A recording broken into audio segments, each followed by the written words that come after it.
is really about the achievements and the mistakes that the Trust made, I suppose, 15, 20, 25 years ago. Well, I'm perfectly happy to talk about that, but I would like to begin by just referring back to this morning's discussion, because I think this matter of philosophy of conservation is something that really does need to be aired much more, and you could have a whole conference on the subject. You see, I think that conservation consists of, it sounds very simple, it consists really of recognising by various means and then defining what the important characteristics of a place are. And this applies to all kinds of conservation. What is important about it, what is significant, if you like that term, a lot of people use that now, and what it is about the place that makes it different to other places, what makes it unique, what makes it, what is its meaning, as David said this morning. And these places and gardens of places are not just about history. They can be about history, of course, and some of the marvellous things we've seen today are the significance of modern is overwhelmingly historical. But there are other qualities to places which perhaps are not sufficiently looked at, I think. It's the value of the place, the overall value of the place. And we need to do that because, of course, we cannot preserve everything. We've got to decide what it is about a place that we want to preserve. What is its qualities? What is its atmosphere that we want to preserve? We then have to take steps to preserve it. Sounds simple, doesn't it? And gardens, really, you see, consist of a mixture of objects and buildings, aren't they? Right, there's land form, there's objects, there's buildings on the one hand, and then there are plants, trees, and so on the other. And one of the things that hasn't really, is never really taken in by people, it seems to me, is that gardens really consist of there are more or less permanent objects in them, and but they consist to a very large degree of a series of processes going on, different processes interacting with one another. If you get hold of that and you realise that this has been going on ever since they began to exist, and even before they began to exist, because there was in most cases with our landscape parks, there was important trees there beforehand which have passed on qualities to the place that we have to take into account now. There was the wildwood. So we really are looking back a very long way, and we're also looking at history right up to the present. That's the other point. History doesn't suddenly stop in the 18th century, or it goes on, doesn't it? And very many of the gardens that the Trust has, and it's a characteristic of gardens in this country, and perhaps one that makes it different from gardens elsewhere, is that they have been continuously gardened. They are, it's unrealistic, at any rate in this country, to suppose that people would live in a place and own it and treat it like a museum. It's unbelievable. It just would never happen, would it? You wouldn't do it, would you? It's very unlikely you would. And certainly in the past they never did. So that history is a series of overlays, one on top of the other.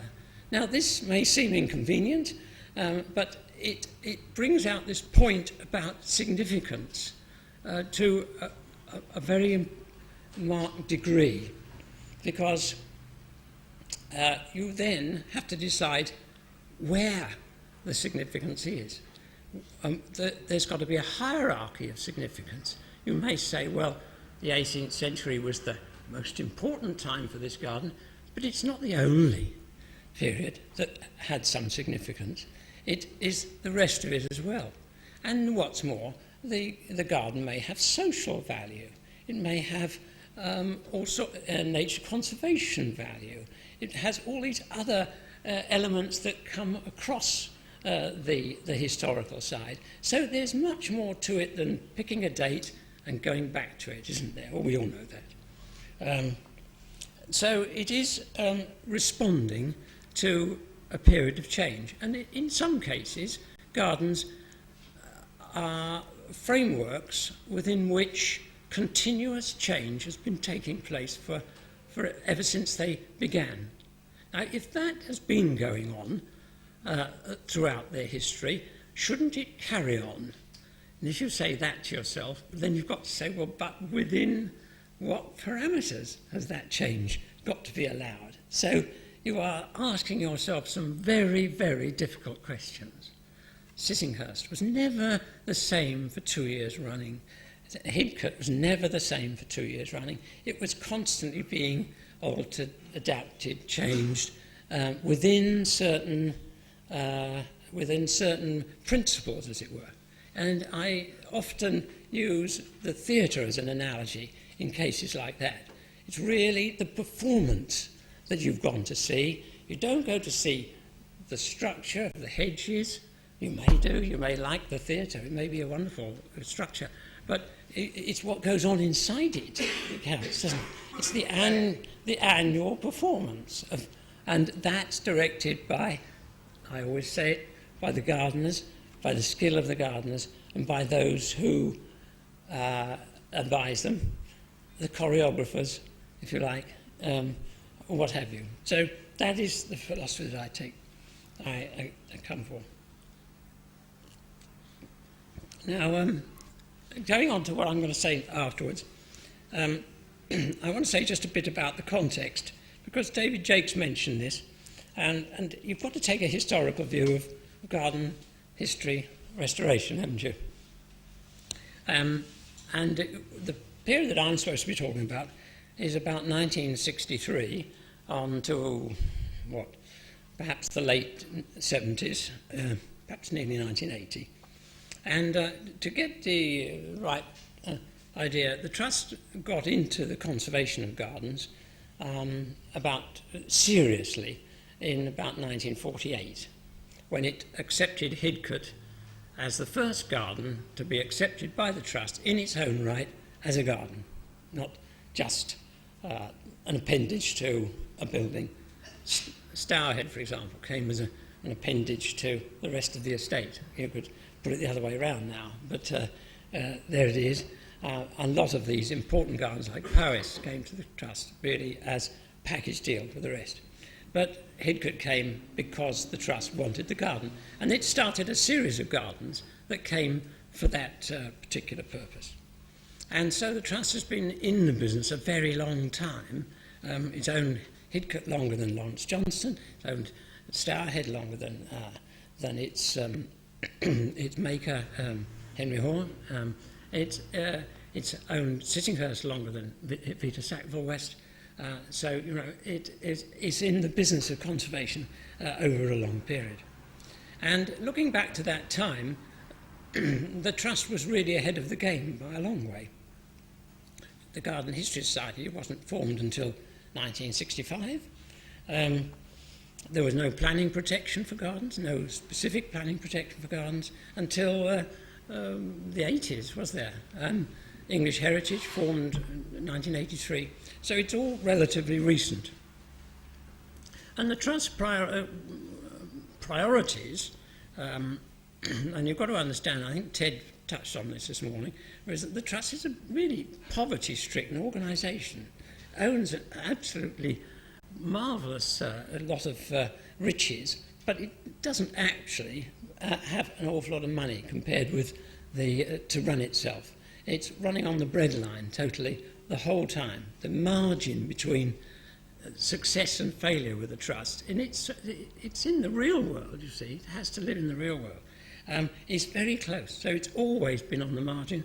And we were dealing in those days, in the 70s, the 60s and the 70s, with real poverty. We're relatively rich now. But it was real poverty, and we were talking about restoring gardens with £5,000 in your pocket. You know, somebody offers you £5,000 if you do this. That's the sort of, that was the background of the thing. I say that not as an excuse, but just to put you in the picture.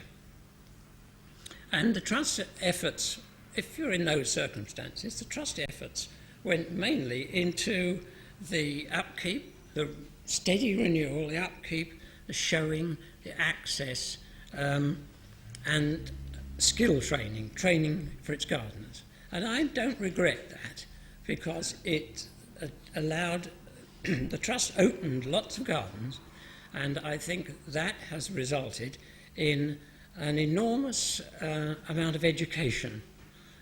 People in this country go to gardens because it's a nice outing, and they want to see some flowers, and it's a nice day, and they want to be in the country or whatever. But if you go to a historic garden, something rubs off on you. And we have, over the years, the standard of understanding of gardens amongst the general membership of the Trust, and even outside it has grown immensely, you know. I mean, I know because I get the letters. The quality of argument has gone up tremendously in the Trust over that time, and that's due to the fact that people visit gardens. The first thing you do, just like a theatre, is get people in through the door. That's the first thing to do. Get them in there, and then you can start gently explaining to them what they're supposed to know, but not too much, not too fast, otherwise they'll come back. And I think the most important achievements of the Trust are not in the things that I'm going to show you, these rather sort of slightly amateurish restorations.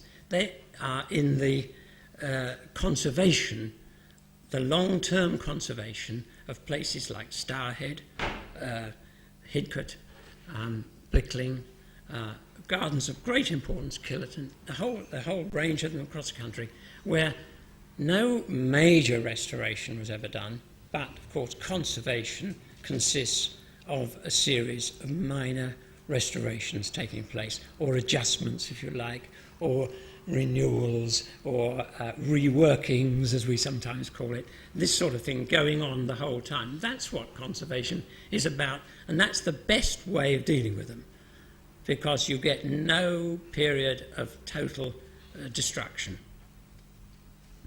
So what I'm going to do is to skim through these various gardens, and I'm not going to try to tell you everything about them, because there isn't time anyway. I am going to show, what I'm trying to do is to tell you perhaps why we did it sometimes. Sometimes I don't know why we did it. I wish we hadn't. But somebody made a remark this morning about total destruction or something. I mean, catastrophic destruction. I think sometimes that restoration can be put into that bracket as being a catastrophic event to a garden. But I'm joking. Don't quote me. And I want to just explain why things have happened and what we've learnt about it and where we've gone wrong very often. Right, I do that. I get, oh, well done. Yeah. And now which one to do? Forward. Oh, I'm not on. I'm on now. Ah, got it. Well done. I want to show you a couple of gardens which were not restorations, because there was a little phase right at the start when the Trust did a couple of reconstructions of gardens. They were recreations or reconstructions, not based on evidence from the place, totally alien to the Vienna and Florence charters, total make you scream, don't they really? This is one of them. This is Moseley Old Hall, which is about a 1 acre garden in Wolverhampton, with the M52 just over the wall. And the recreation began here as early as 1963, so it was a remarkably early affair. And this is what it consisted of. The house is Elizabethan. It was taken by the Trust because Charles II was supposed to have slept there for 2 nights. If he, after the Battle of Worcester, I mean, if the Trust took every house where Charles II had claimed to have stayed after the Battle of Worcester, I think it would have hundreds of houses. But anyway, they say that was the case. And it was a market garden, actually, the surroundings, so the Trust decided to alter it, and it looked around and chose this little pattern of a knot, which was a design of about 1640 by the Reverend Walter Stonehouse of Darfield in Yorkshire. The one on the top left there is the one that the Trust chose. Chose it, I can tell you, because it was simple. Simple to do, simple to maintain, and that's as good a reason as any when you've only got half a gardener in the garden.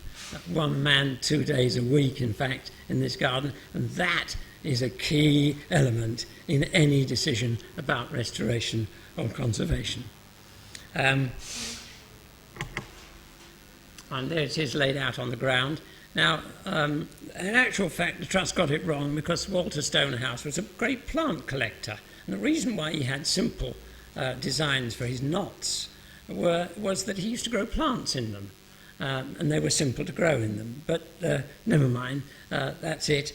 And that was the result. That's more or less a more recent one, taken about 10 years ago, showing really 2 colours of gravel in there. A simple little scheme in about a 1/4 acre block. And the arbour there on the left is taken from Thomas Hill Gardens Labyrinth, and in fact has been much copied by other people. Lots of people have gone back there, measured it, and reconstructed it in other gardens. So it's a copy of a copy. And in addition to this, that's covered with clematis and vines and lavender at the base. And there's a nut walk, and there's, in addition to this, there's a little herb garden and a small orchard. And the justification for doing this was really that you had a mess to begin with. You had to do something. The justification really was that it was educational, in that it represented something of what might have been in a little garden like this. It improved the setting of the house, and it also enriched the place, I think. And I think that's fair enough. Enrichment is quite an important point, actually. Don't destroy things, enrich things. Next one, Little Morton Hall, which is this marvellous Elizabethan house in Cheshire, Congleton, just outside Congleton. It was given to the Trust before the war, and really didn't have much of a garden, and although quite a bit of research was done, there was absolutely nothing was turned up at all. And so as far as we know, it had no significant garden, certainly no designs for it. And in this case, it's a little later, it was done in the early 70s, this one. A design from a book called The English Garden by Leonard Meagher, 1618 was chosen. There's the site that we chose for the knot garden. As you can see, it was a vegetable garden originally, and then it was grassed over, made into lawn, and that's the design from Meagher's book that we chose. We chose it again because it's relatively simple to put into operation. Again, we didn't have a full-time gardener in this garden, and so it had to be maintained easily, and it also sort of reflected some of the patterns on the house. There it is being put into. Nowadays would use land mesh underneath there before putting the gravel down. One of these fabrics. In those days, we used polythene for the base, so that it kept it clean and stopped the earthworms bringing the mud up to the top. It's a good thing to do. It's a bit difficult to find 17th century polishing, but there you go. Laid out between 1973 and 1975. And again, I think the justification, I would say much the same really, that it's sort of educational. It gives people the idea. A lot of school parties go to this place. We've now added a little vegetable garden to it, a herb garden, and so it's a kind of recreation setting for the house, enrichment of the site. Now we get on to first of the real proper restorations, and I suppose Westbury Court, which was mentioned by David Jakes this morning, comes in this category. And if you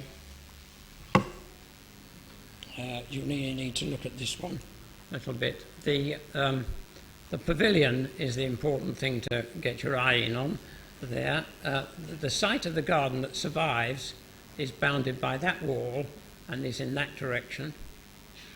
This is the original house, which was soon burnt down after this and was rebuilt 3 times, I think, the last house being an Edwardian house built just here.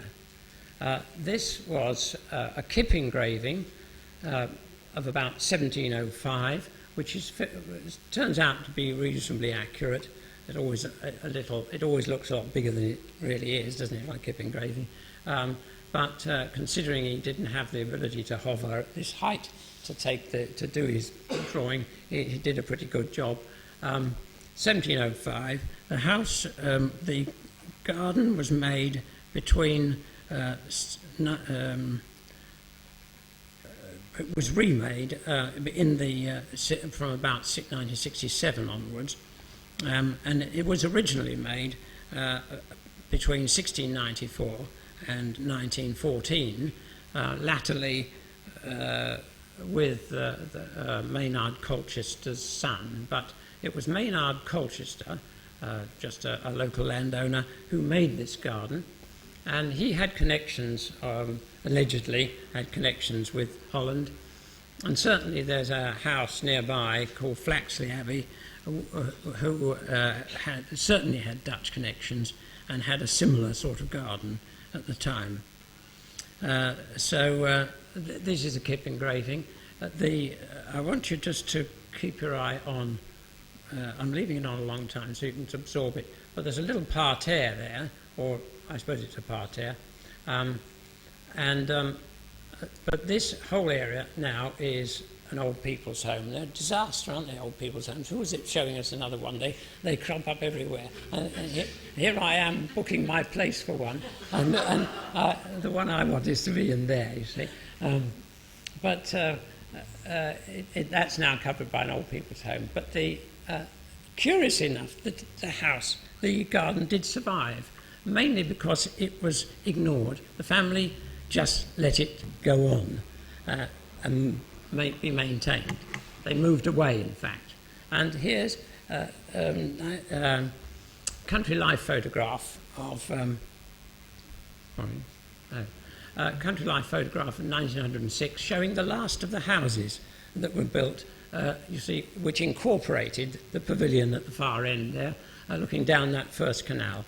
And so the bones of the garden survived. The trust was given it when a developer wanted to redevelop the site, and the Garden History Society was the first of their real efforts, I think. In fact, it may have been the reason why the Garden History Society started, almost, was this particular campaign to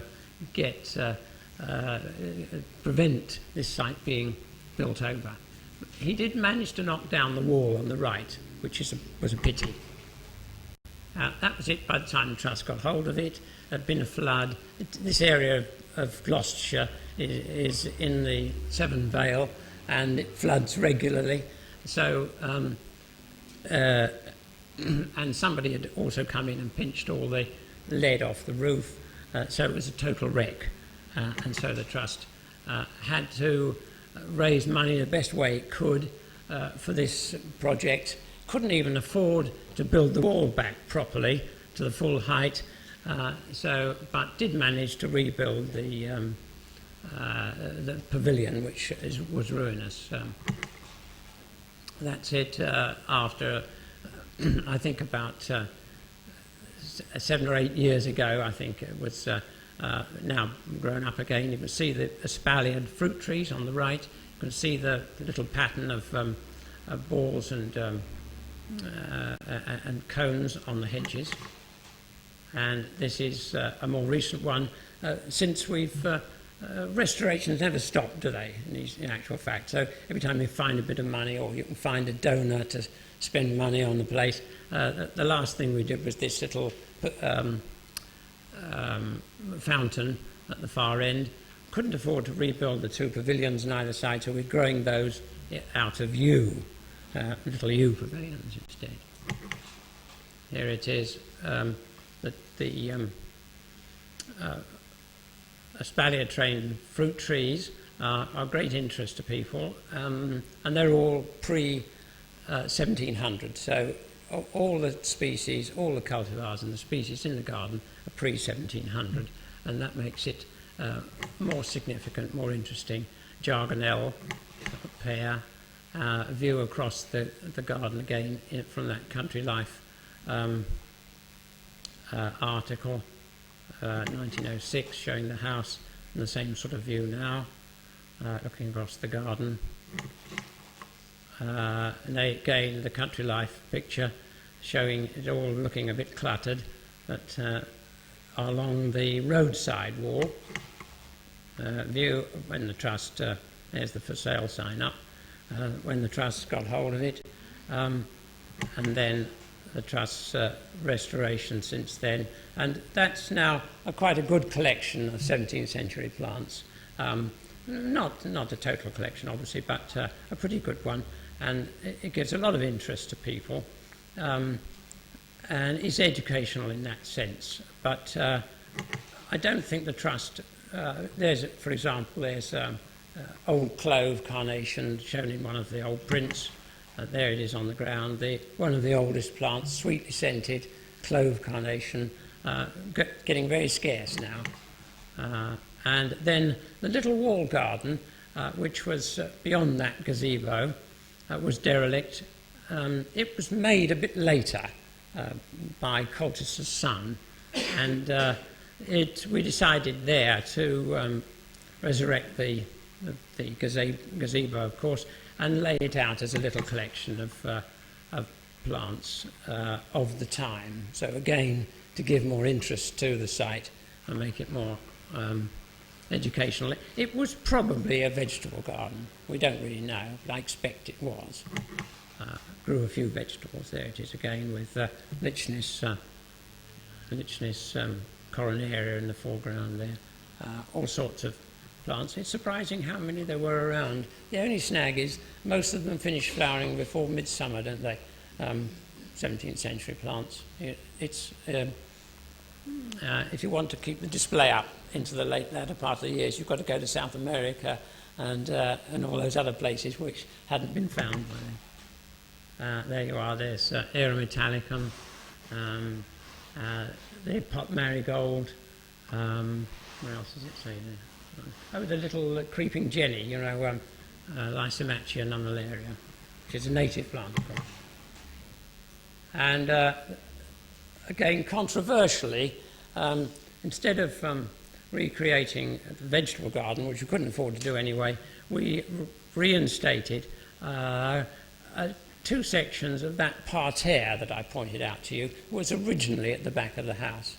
Now, that's again, it's totally in the wrong place. You may say, well, it doesn't mean anything, but it's of interest and adds to the interest of the place. So I don't think we'd do it again if we did it that way. I doubt it, but it's been generally a success. Ham House. The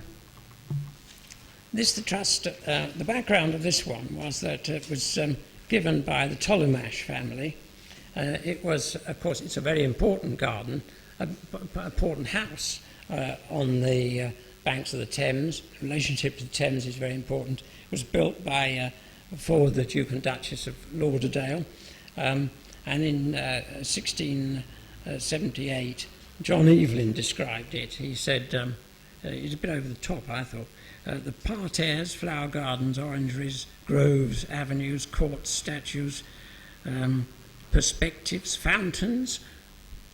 We never found a fountain, did we? Aviaries, and all this on the banks of the sweetest river in the world must needs be surprising. It certainly is surprising. And it was restored from about 1975 onwards. And the reason why it was restored was because the justification for it was because of the relationship to the house, because the formality of the garden related to the formality of the house very precisely. And that was the main justification. And the surrounding landscape, of course. It related to the surrounding landscape. So it all worked from the bedroom in the middle, the state bed, everything radiated from there.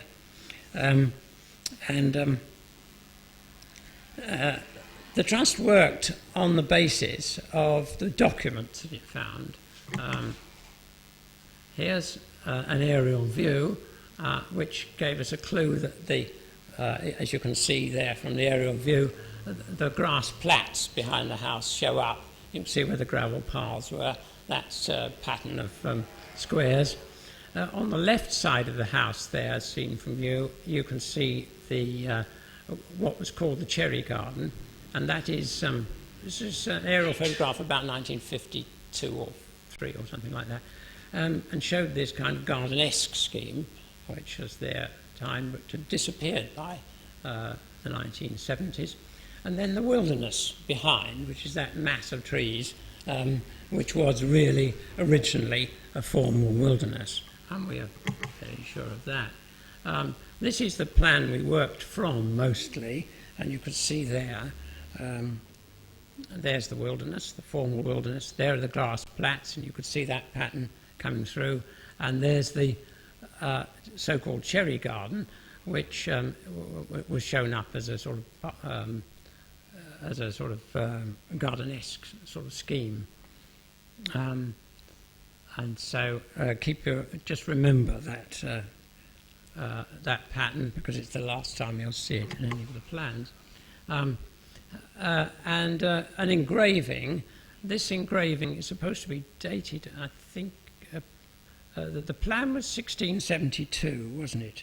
The engraving is about 1730, after the family had gone through a period of difficulty, and they'd sold off the statues by then. Certainly that is the case, and that's why the statue bases remain, but the statues don't exist anymore. Other evidence, yes, there's this statue bases, and the statues were around here as well. That it shows, as an engraving, it probably shows something of what was there at the time. And that's a model that was made to illustrate how it might look. And you'll notice that the model shows the restored cherry garden as shown on the Slezzer plan with that little crisscross design. Although, in actual fact, we have no evidence that it ever existed except that plan. We did all this, incidentally, without any archaeology, because the money was available, because archaeology was expensive, and it wasn't fashionable yet. That's the perfect reason for it. I mean, we'd do it differently now, wouldn't we? But it's easy to say so, isn't it? There's the grass plats being reconstructed. There they are laid out, much as they are now. All rather boring and bald, isn't it? Dull as ditch water, really. Dreary place, actually. And the reason why it looks dull is because originally there were more than 350 containers and pots which were overwintered indoors and brought out every year.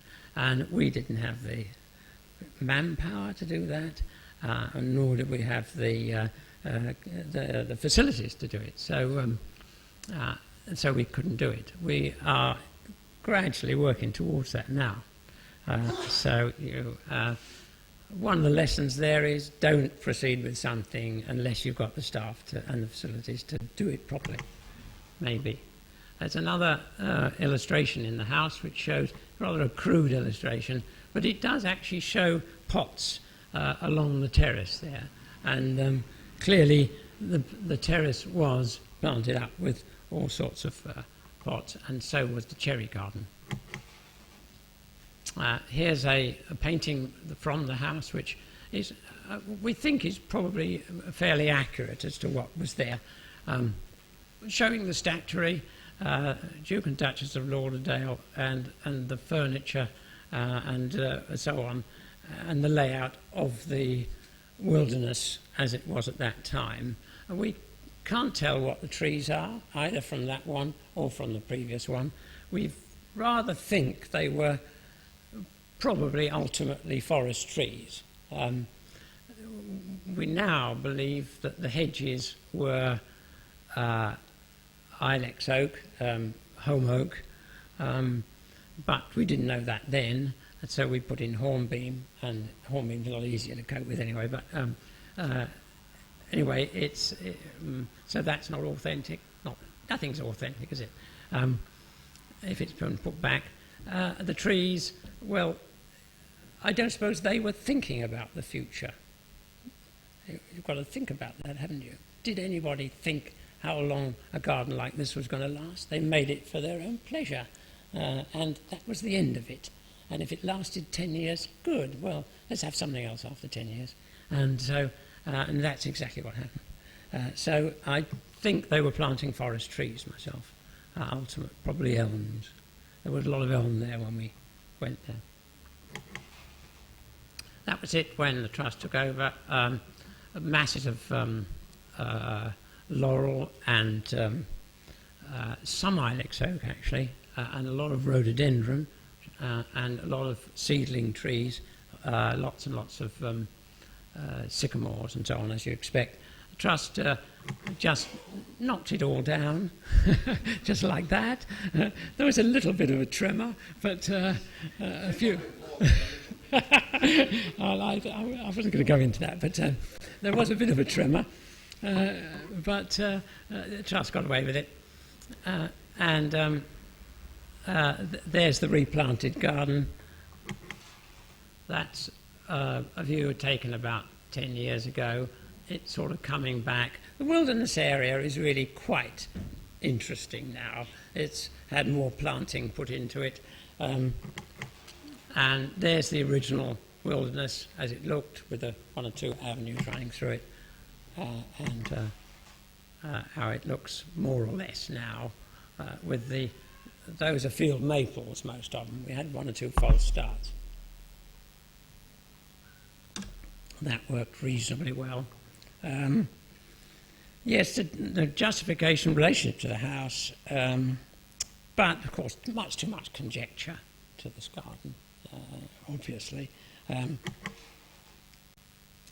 And that was the most conjectural bit, I suppose, the recreation, or it wasn't a recreation, it was actually a new scheme, because we did eventually do some archaeology, and at any rate we didn't, having made the original garden, we didn't destroy the archaeology underneath, so that was a plus, which they'd done at Hampton Court, I believe. They totally destroyed everything as we went along. But so we were able to go back underneath and have a look and see what was happening. And there's no evidence that that garden ever existed before 1973, which is interesting, but doesn't worry us at all, because most people like that bit of the garden much better than any other bit of the garden. They love it dearly, and so what we're going to say really now is that this is a piece of early 1970s recreation, and enjoy it. for the next 20, 25 years, and just as the Duke and Duchess of Lauderdale would have done, after that time, when it gets scruffy and boring, sweep it away and let somebody else have a go, and they can put back the boring old thing that was there before if they like. Good luck to them. Now, Clairmont, this was quite a serious one. Very important garden outside Esher, Duke of Newcastle, 1711 onwards, who made a formal garden originally. You can see the bones of the formal landscape there. The Trust owns, not all the site, owns, in actual fact, the bit down here up to, no, I'll get it right. It doesn't own the Belvedere, does it? It just owns that little bit there. So it's a fragment of the site, but was begun. It started off as a formal scheme for the Duke of Newcastle. Vanbrugh made the Belvedere, Bridgman the layout, and then it was gradually changed for him, and then later for Lord Clive through the 18th century up till 1774. And Kent was employed mostly to redesign it. He'd already begun there, because you can see that he'd altered the shape of the pond, which used to be at a circle outside the amphitheatre. He made it more informal and put a ha-ha in round here. And that process went on. And yeah, I know it's upside down, but I put it that way because it helps to indicate the... but there is that avenue that went across there. There's now broken up, and there's the formal garden now informalised in various ways in a typical Kent way. There's the amphitheatre as shown on an anonymous painting, and there it is taking shape gradually. We had a bit of a problem over the cedars in the middle there, and I can remember perfectly well Lord Blakenham saying they've just got to go, and so he said, well, you know, who's going to appear on television and explain all that? He said, I will. So that was the end of it. They knocked them down, and nobody... Well, there was a bit of a row again, but it wasn't too serious. And it's a very good thing, well, they were taken down, because it would never have worked properly without it. It really is a marvellous thing. It's very difficult to maintain, that's the only trouble. Extremely difficult to deal with those sort of slopes and surfaces, particularly when you have a fête champêtre on there every year, which does its best to destroy them, but makes a lot of money. Much of it was sort of tidying up, just taking away adventitious growth, seedling trees and so on. That's the same sort of area, you know, just cleared up. Here's the island, and the island pavilion was designed by Kent, William Kent, and the grotto on the right there. And that's what it looked like, sort of just an early restoration stage. You can just see the grotto on the left there, if you've got a lot of imagination. And there it is after the restoration, with the grotto more or less mended, and the island pavilion, there it is, on the side there. And this is the view down from the Belvedere, looking through the garden and then back up to the Belvedere. Now, we now have access to the Belvedere, and we maintain it. Trust maintains it, but it doesn't own it, actually, still. Erddig is perhaps one of the most important of the Trust's 1970s restorations. This is it's a walled garden, a late formal garden, I suppose, early 18th century, about 6 acres of walled garden. There it is, behind a house that was extended in 1740, and this engraving dates from that time. The house originally was the middle piece, the wings were put on in 1740, and the garden was originally that. That was extended and made much larger at the same time. And it was derelict when the trust took it over. The house and the garden were totally derelict, undermined by coal mining, because Philip York, his brother Simon York, wouldn't speak to the coal board, wouldn't deal with anybody. He was a total recluse. And so they just took the seam of coal out during the war underneath the house, and the whole thing started falling around. And his brother eventually succeeded and lived there on his own, totally on his own in that house for several years, just going back and putting a new slate on the roof where something fell off, and just catching all the water in the various containers that ran in the house. And he, extraordinary faith he had that something was going to drop out of heaven and look after it for him. There's a wonderful story about him, taking us into the state bedroom, and he said they call this the state bedroom because it's in such a state, with the rain pouring into the roof and catching water everywhere. So it was an extraordinary place, and amazing survival, really. That's it, showing it the other way around, actually. But there's the house, here's the walled garden, and you can see it. This is an aerial photograph, OS aerial photograph, taken in the early 60s, well before the trust got it. And you can see that the whole place is totally covered with vegetation, totally smothered. And now, Philip York got the sheep in. That was his main weapon against the vegetation, and he used to hack down a few trees, and the sheep used to graze a bit, a few goats, a few sheep, and he kept the vegetation at bay. That's a sort of aerial oblique view when the trust took it over, 1973, and you can see there the gravel walks still existed, or you could see them anyway. The canal, fish pond, still in here, but a lot of it was overgrown. These are overgrown beech hedges, overgrown bleached limes, and this is where the bowling green used to be. But you can see it's still recognisable.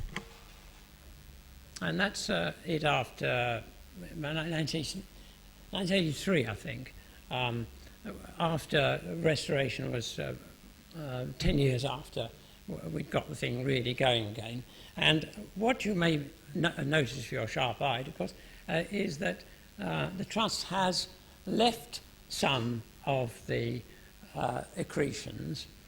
It has restored some of the 19th century additions. So it's not just put back the 18th century scheme as it was, it's put back some of these curious additions that the family made. A little Victorian garden in here.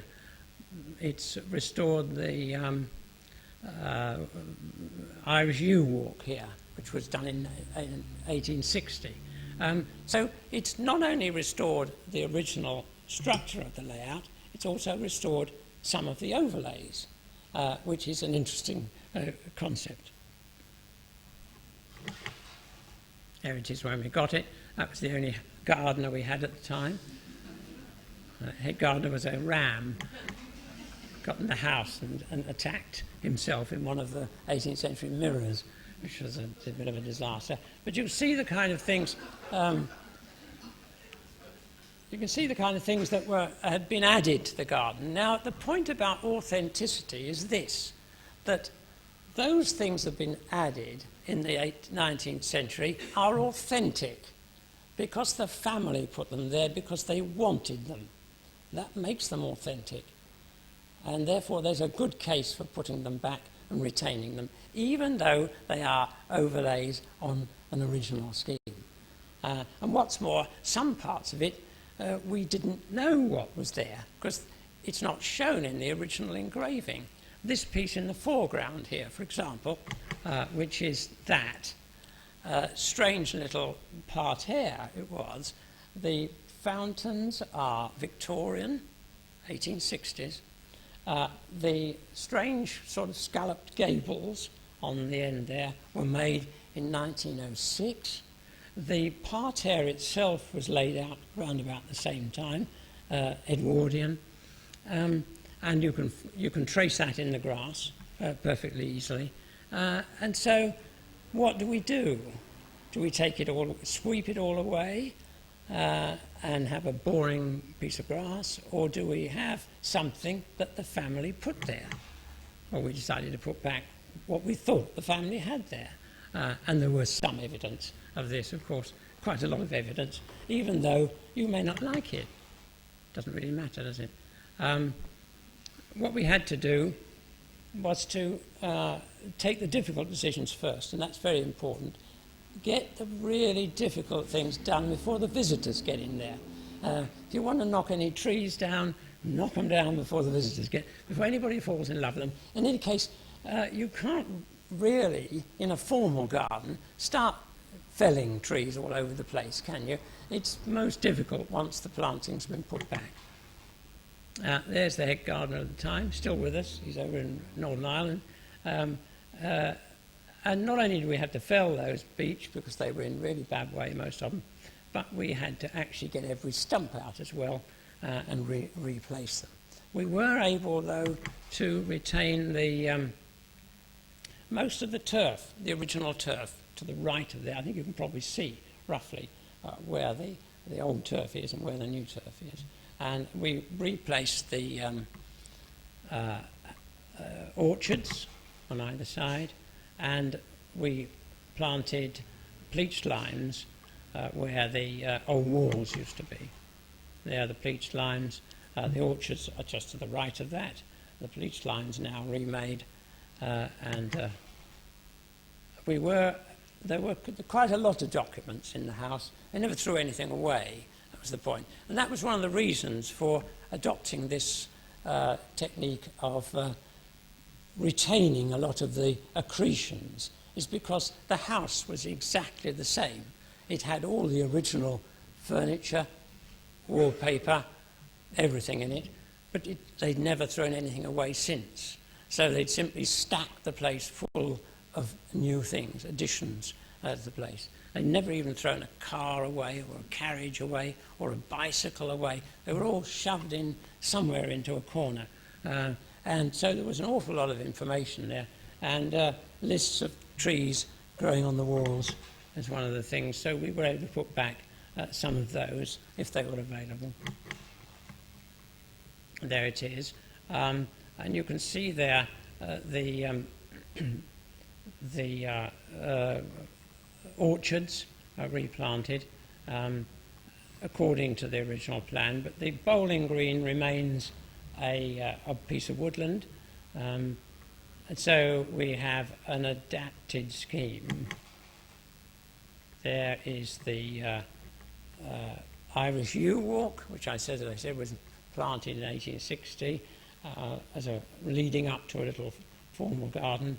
That's the way to treat Irish yews. I mean, it's not just as easy as that, but they do respond, and that is authentic material, isn't it? So you don't take them out and put them back again.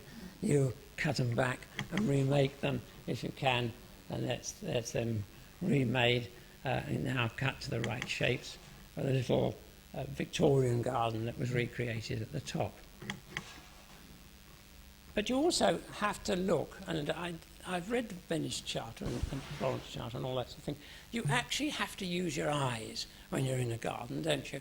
And decide what it is that's there that is really worth keeping as well as worth restoring. And something like that, a pure accident happening, is a very beautiful little squint, isn't it? Lovely thing. And therefore we wouldn't dream of we had to open it up it was full of bushes, but opening that up, just releasing it, was worth doing. So it is a matter of conjecture, and really that's the last of Erddig. I just want to say something about authenticity. That's authentic. That's the marvellous old ilex holm oak at Westbury Court, which probably predates the garden. But court it is an enormously difficult thing to look after that sort of plant. It's been pollarded in the past. Somebody raised that point. Do you go back and do you pollard again? If you don't pollard, the chances are the branches will fall off. You've got to weigh up all kinds of difficult decisions in a case like that for something as valuable as that. And that's why I say that dealing with established gardens is infinitely more difficult than dealing with with restorations, with complete restorations. The decisions that you make are much more acute, much more difficult. And there again is authenticity.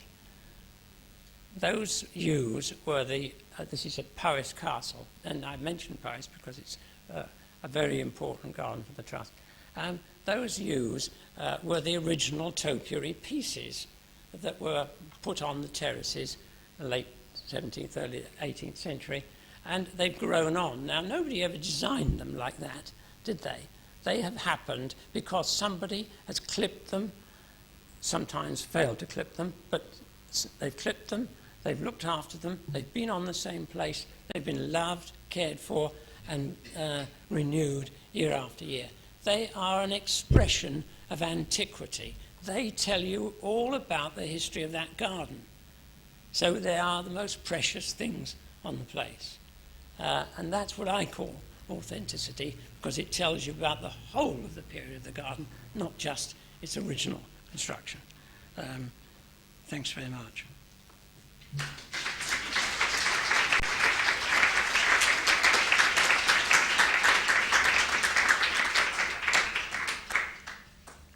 You've got trade, you've got cash, haven't you, Rob? Yeah. What time do you want to leave? About 4 times. Right. And we've also got to get out of the room by 20 past for other things. So, while John is here, you've got a chance to ask him all sorts of questions.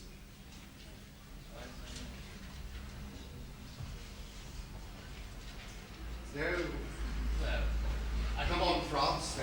yes, I think it's great because if I jump to conclusions, there are no rules to garden No, restoration. absolutely. Right, absolutely It's not. fine by me, but respect the garden and love it. Yeah. And just try to keep what can be kept and create what one likes. And I think- know you're big about Yeah. this thing that will sweep away in 20 years' time. Yeah, yeah. I mean, Place you must be gardens, proud the about things, must you? You know, it's not that important, really. It can be taken away because it was just put there by us. No, I think what is it? The rules are to actually work on it. Is to try to distill the real qualities. It's much more difficult than you think. It's not just a matter of doing an archaeological dig. That's an important part of it, right? It's looking at the site, looking at the history. Of course you look at all those things, but you've also got to look at the other qualities. And then you've got to try to express those qualities somehow. If you don't express what you think about the place and what you are trying to do to conserve it, then nobody in the future will know why you've done anything, will they? You've got to set out your values about that garden. And that is an extremely difficult thing to do, because I've tried it lots of times and I've failed dismally. But, you know, we've got to try to do it. We've got to say what it is in all sorts of terms, aesthetic terms, social terms, nature conservation terms, historical terms, in all these ways, we've got to say what the garden means. And that is very difficult. Nobody's done it yet. I can tell you that. I've never seen a single case where it's been done well, or in many cases people launch into restorations without even trying.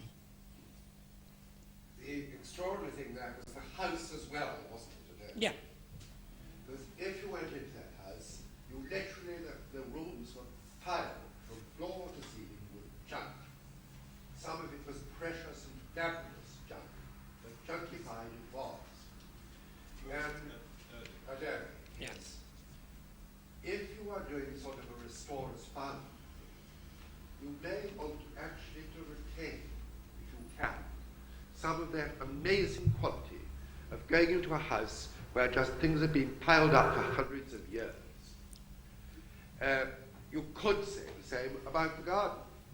I mean, John, you could say you wanted to return that sheep, couldn't you? Yeah, but I don't think you ever did. I think there is it is important to understand the difference between gardens and houses in that respect. And I've never seen, I'm often been taxed with that one. I mean, the Historic Buildings Department in the Trust says, why can't you just, leave it alone? But that isn't an option with gardens, because gardens are processes and they are on their way from somewhere to somewhere anyway, and you've got to intervene whether you like it or not. And so it's not a case of deciding whether to intervene or not to intervene. You've got to decide what you want to do. Yeah. I think that the house is part of the same process.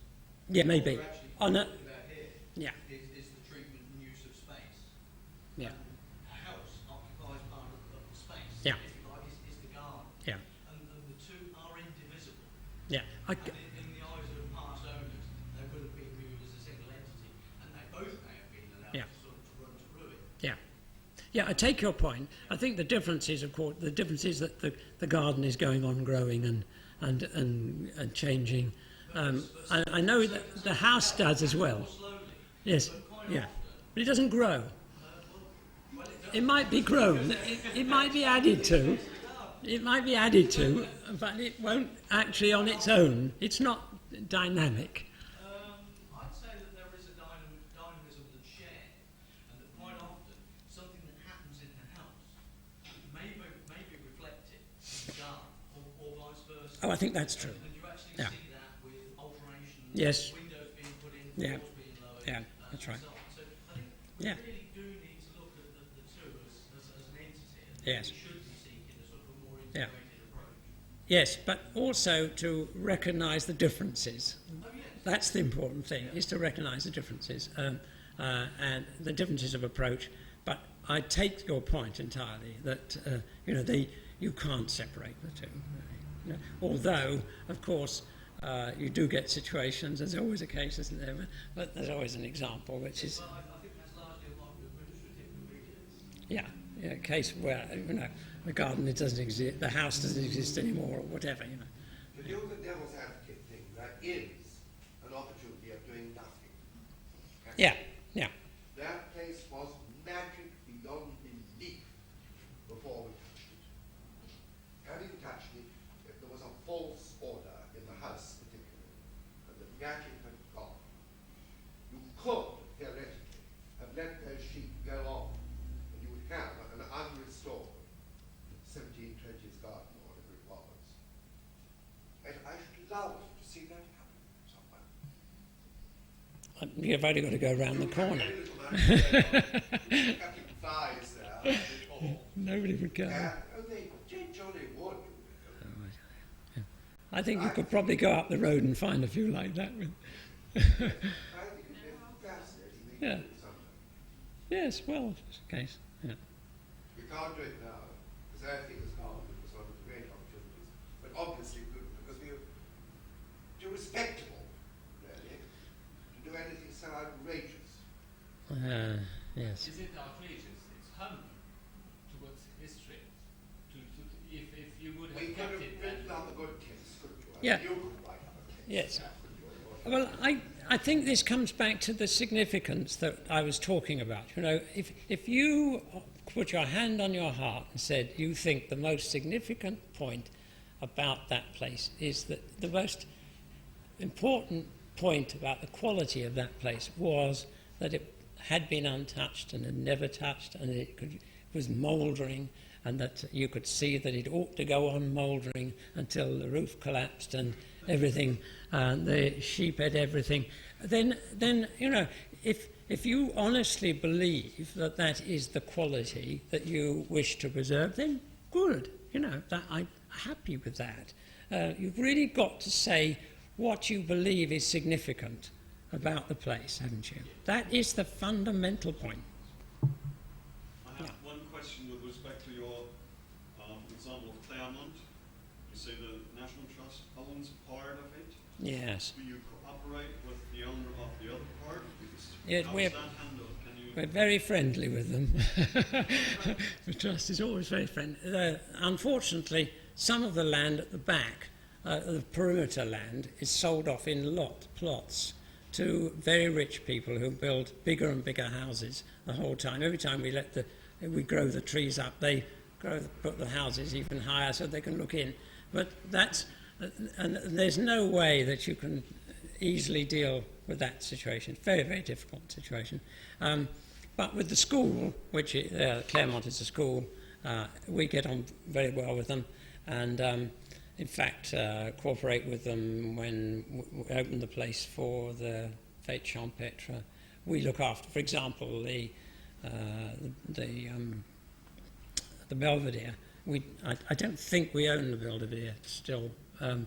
We maintain it. It's taken a load off their budget. We look after it. We open it and staff it, and it lets them off the hook. So yeah, it's a good relationship.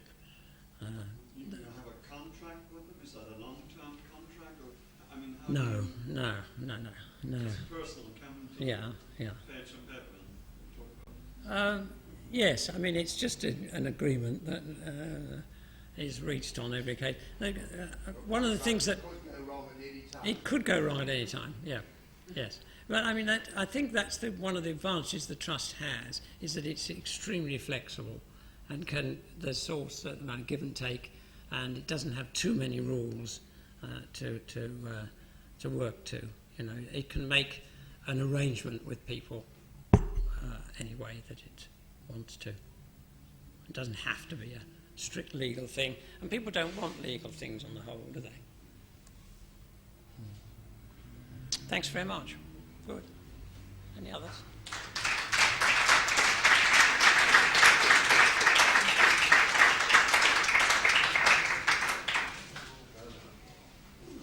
Well,